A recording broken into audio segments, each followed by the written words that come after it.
Imagine a world where you couldn't breathe. 4 billion years ago, Earth wasn't the blue marble, it was a hellscape. The atmosphere was a thick, toxic soup of carbon dioxide, methane, and nitrogen. There was water, but no free oxygen. O2.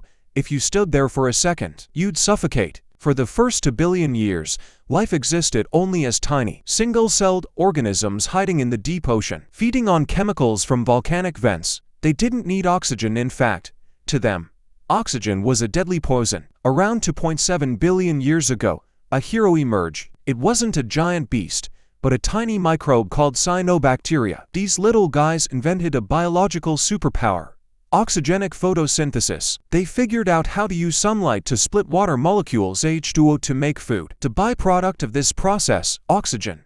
At first, this oxygen didn't go into the air. It reacted with iron in the ocean, creating massive rust deposits on the seafloor, what we now call banded iron formations. But the cyanobacteria were too successful. Eventually, the rocks and oceans couldn't soak up any more oxygen. Around 2.4 billion years ago, the gas started leaking into the atmosphere. This is the Great Oxidation Event.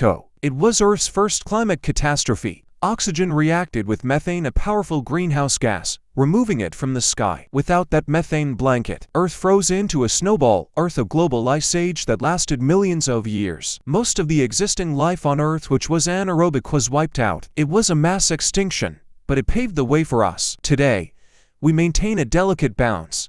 Interestingly, about 50% of the oxygen you breathe still comes from the ocean, not just from trees, but from the descendants of those original cyanobacteria and tiny plankton. Every breath you take is a gift from a 2-billion-year-old biological revolution. We are literally breathing the waste product of tiny microbes that change the chemistry of an entire planet. So, the next time you take a deep breath of fresh air, remember, you're breathing history.